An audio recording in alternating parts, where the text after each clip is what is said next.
দক্ষিণবঙ্গের জন্য আগামী ৫-৬ দিন প্রধানত শুষ্ক পরিষ্কার ওয়েদারই থাকবে। তাপমাত্রা খুব একটা উল্লেখযোগ্য পরিবর্তন থাকবে না, অর্থাৎ এখন যে ঠান্ডাটা রয়েছে সকালের দিকে মোটামুটি এর কাছাকাছি কন্টিনিউ করবে, খুব বেশি পরিবর্তন হবে না। কলকাতা পার্শ্ববর্তী অঞ্চলে যেটা রিপোর্ট হয়েছে সর্বনিম্ন তাপমাত্রা গত ২৪ ঘন্টায় ১৫.৬, যেটা স্বাভাবিকের থেকে সামান্য একটু বেশি ১ ডিগ্রি। পশ্চিমের জেলাগুলো বীরভূম ১২ ডিগ্রির কাছাকাছি রিপোর্ট হয়েছে, নদিয়াতেও রয়েছে ১২ ডিগ্রির কাছাকাছি। এছাড়া পূর্ব পশ্চিম বর্ধমান, বাঁকুড়া ১৩ থেকে ১৪ ডিগ্রি কাছাকাছি মিনিমাম টেম্পারেচার রিপোর্ট হয়েছে। আগামী ১ সপ্তাহ এর কাছাকাছি এইরকমই টেম্পারেচার কন্টিনিউ করবে। কলকাতা পার্শ্ববর্তী অঞ্চলের জন্য সর্বনিম্ন তাপমাত্রা সাধারণত ১৬ থেকে ১৫ ডিগ্রি কাছাকাছি থাকবে, আর দিনের সর্বোচ্চ তাপমাত্রা ২৬ থেকে ২৭ ডিগ্রি কাছাকাছি কলকাতা পার্শ্ববর্তী অঞ্চলে।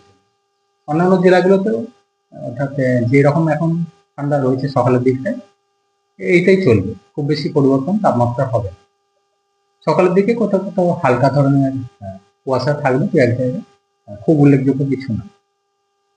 উত্তরবঙ্গের জন্য ২৮ থেকে ২৯ তারিখের মধ্যে বিশেষ করে উত্তরবঙ্গের উত্তরের জেলাগুলো অর্থাৎ দার্জিলিং, কালিম্পং, জলপাইগুড়ি, আলিপুরদুয়ার এই জেলাগুলো দু এক জায়গায় হালকা ধরনের বৃষ্টিপাতের সম্ভাবনা থাকছে।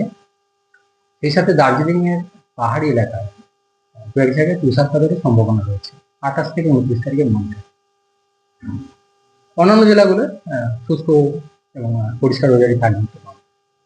সকালের দিকে দু এক জায়গায় ঘন কুয়াশা থাকার সম্ভাবনা রয়েছে উত্তরবঙ্গের, বিশেষ করে কোচবিহার, জলপাইগুড়ি, আলিপুরদুয়ার, দার্জিলিং, উত্তর দিনাজপুর এই জেলাগুলো ৩০ থেকে ৩১ তারিখের মধ্যে সকালের দিকে দু এক জায়গায় মাঝারি থেকে ঘন কুয়াশা থাকার সম্ভাবনা থাকছে।